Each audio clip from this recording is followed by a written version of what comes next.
What is going on, Colts Nation? Welcome back to another episode of Bring the Juice. You guys, Derek and Cody with you as always.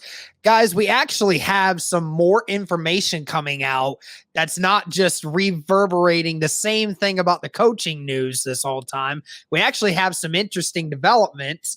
And I think it was last night when we heard that the Indianapolis Colts are blocking defensive coordinator Gus Bradley from interviewing other teams, with other teams. So this means that no matter what Gus Bradley wants to do in this moment, it means that Gus Bradley will be retained and will be at least the defensive coordinator for a while, unless he decides to step away, which I don't see why.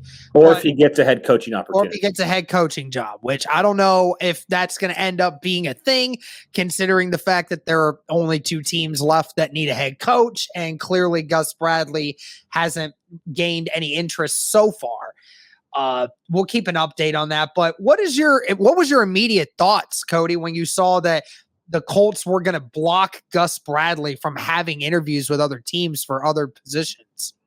Well, I thought it was interesting that Zach Kiefer said on the JMV show, I believe it was yesterday, that there's at least 4 candidates right now that are in the final coaching search that want to keep Gus Bradley around. And so I know we already talked about the connection with Raheem Morris from their time in Tampa years ago when Gus Bradley was on the staff as well. But also, I think for me, the initial reaction I had, and maybe this is, just more of this is what it seems to me, and I could be completely wrong on this, but to me, that seems like, man, the Colts feel really good where they are defensively right now, and they feel like Gus Bradley obviously did a great job with this unit last year. Maybe they just want to go all in on an offensive guy.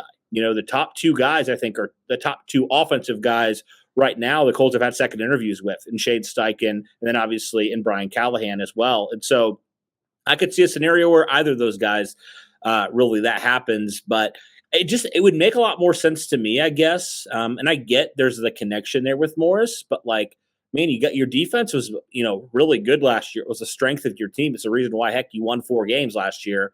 But your offense was so bad. It needs so much work. Would it make sense where you really feel like, you bring back a couple pieces, you add a few pieces to this defense, but you feel generally pretty good about this defense as a whole, and you really go in on all the offense. And it starts with the coach. You go, with that coach, you work together with the GM and potentially the owner, and you go and get your guy at quarterback, and you just rebuild this offense, knowing that this defense is going to play well enough to keep you in games. It's going to play well enough to, if all goes well, potentially get you in the playoffs.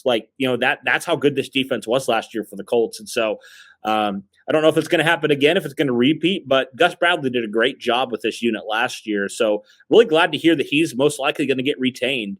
And it seems like, if there's 4 guys here, think of the top 4 guys, 3 of the 4 guys, I think we probably both said we'd be more than happy with. So yeah, and we've worried about, the whole idea of the assistants, right? And that was kind of a thing, with the Colts dragging this on as long as they have. It's like, man, what assistants are going to be left? Evero was one of the names for the defensive coordinator. He's no longer there. He's in Carolina. So, you wonder about that. But if you keep Gus Bradley, that's just one less thing that this head coach has to figure out, right? That this potential rookie head coach has to figure out. And I think that's just super helpful. He's just really got to fill an offensive staff, and that's it. And I think that's great news. And maybe not even a wide receiver, because maybe you keep Reggie Wayne as well.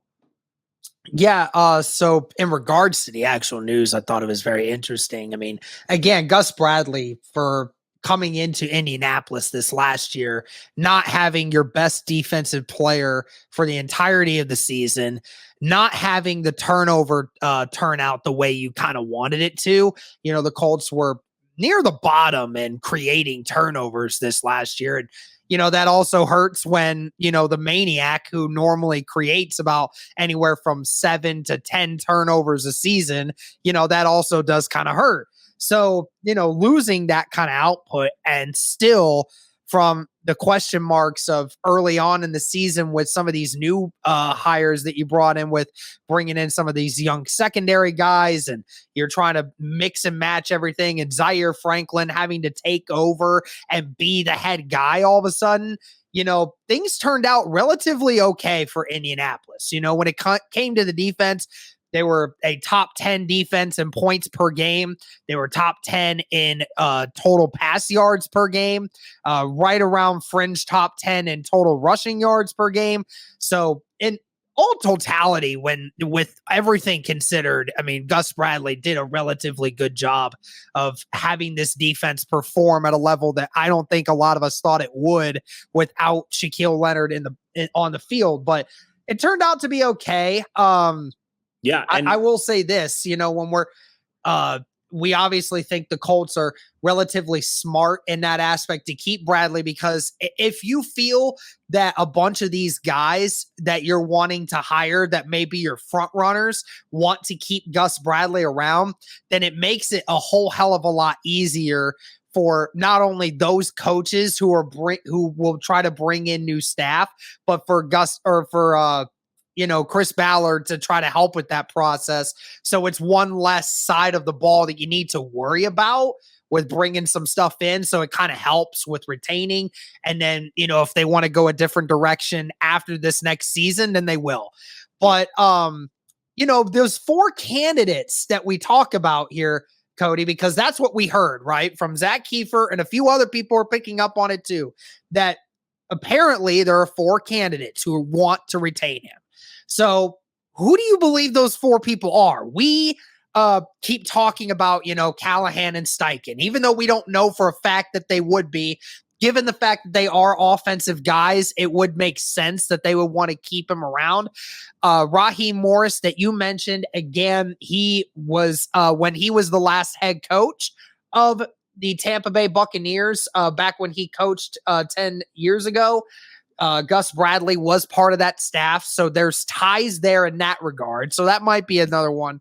But as far as the 4th candidate goes, I'll say this, Cody. I would say this. I hate to say it, but it might end up being Jeff Saturday being the one that's considering that. I don't know if Jeff Saturday knows anyone else from the defensive side of things that he could just go out and get, right? He says he has this group of guys that he wants to bring in, but I mean, you look at the rest of the guys who have had second interviews, Wink Martindale from the Giants, he's a defensive guy. I'd imagine he wouldn't want to retain him unless I'm wrong on that. Detroit Lions DC Aaron Glenn might be different. The only other one that leads with that is special teams coordinator from Green Bay, Rich Bisaccia. But I'm not 100% sold on him being a Final Four. So who do you think those 4 candidates are that are wanting to retain Gus Bradley at the moment? Yeah, well, the point to Bisaccia, I think the top 3 that we talked about, I think those are the 3 guys. Remember, Bisaccia was the interim when Gus Bradley was a defensive coordinator. So don't forget that. I think he could definitely be, if I'm guessing it's him. I'm guessing it's Rich Bisaccia just because of those ties to Gus Bradley when they were both in Vegas together. And, obviously they had they both went on that run together and, led the Raiders to the playoffs ultimately. So I would say that's probably my best guess. But Jeff Saturday, like you said, who does he actually know that he would bring in at this point? And honestly, Derek, I know they brought him in for a second interview, but are they even considering him at this point? And I don't know how much truth is to this, but I know like JMV had said, who works for the Fan, and he's pretty well connected. He said that the Colts have already told Jeff Saturday he's not going to be the head coach. Take that as you will. Again, like there's a lot of stuff floating around, but that was just something that he pointed out. So, is Jeff Saturday even considered like a top candidate at this point? I know he was in the second round of interviews, but like how much of that was him actually getting some legit stuff? I don't know. I don't know the answer to that, but if I'm guessing, I'm saying Rich Bisaccia just because they had some overrun from each other in Vegas. So that's what I'm guessing. Yeah, that's quite possible. For regards to obviously the other 3 guys that are part of the head coach candidates, I mean, does it feel like, if the reports are true that there were only these 4 guys that would want to retain him, if the Colts end up deciding that Gus Bradley's going to stay regardless of what head coach we get, I mean, what do you think that does for the other guys who may not be front runners or guys that, are in consideration but want Gus Bradley gone? Do you think that is just going to create a tide there that's just going to keep these other guys from wanting to accept the position? Maybe it could, or maybe the Colts are kind of, the Colts' actions, I guess, kind of tell me where they're going and where they're thinking. So I think for me, yeah, that definitely eliminates potentially some candidates who kind of want to build their own staff, at this point. Just because, like, with what Gus Bradley was given and what, basically what he wasn't given, which is a competent, offense, I think they did well. So all that to say, and also, Derek, this is another factor I want to put into it as well. You got some guys that are going to become free agents that you look at it and you look at like some of these guys that perform pretty well. Like I think Yannick Ngakoue is one name, Bobby Okereke. Like, could that potentially factor into the negotiations with Okereke? I know a lot of us have written it off and said Okereke is not coming back. But like we thought maybe Gus Bradley would be gone too, right? But if Gus Bradley's coming back and he's going to be able to work with Richard Smith, the linebackers coach, who get really like he learned a ton from him and he was really helpful to him. Bobby Okereke said as much. Like, could that factor into him really wanting to come back and maybe being willing to take a little bit of a discount because he wants to stay here with this team, with this defense that he knows? I could see that potentially being a factor as well, where the Colts feel like they can bring back some of their own guys who played well in this system, and Gus Bradley and this team and this defensive staff were able to get a ton out of them. I could see that being a realistic scenario here, not just for the potential other candidates, but also for potential free agents as well. Yeah, it'll definitely be a story to keep and follow throughout this week. It'll be very interesting to see, when we end up hiring a head coach, whether or not it was one of those 4 guys that apparently the Colts were trying to keep Gus Bradley with. More information to come, guys. We'll have a couple more videos in regards to the coaching candidates and where we're at this point. But I think that's going to do it for this one. Cody, anything else to add to this subject with wanting to block Gus Bradley? No, I mean, I think it just kind of shows the Colts have been you don't know what they're doing, right? They're bringing in all these candidates. I think they're starting to show their hand quite a little bit more, right? And we're getting a little bit more of a feel for where they're at in the head coaching search. So I guess that's good news because it's been dragging on for so long. And I know people are just like, make a decision already. We're kind of tired of this. So from that standpoint, that's good news. Definitely will be intriguing to see. I think, Derek, I'm going to be watching in the next couple days, right? Do the Colts make a hire in the next couple days? If not, that might make me believe that Steichen might be in play here for this head coaching job. But I know, I feel like there's those three guys. It feels like there's been different arguments for each of them being that top guy here for the Colts. I think right now Callahan seems like the favorite just because of his ties to, obviously to Peyton Manning and all that stuff. And that carries a lot of weight in the organization. And then he's got some other ties as well. So I don't know. We'll see, though.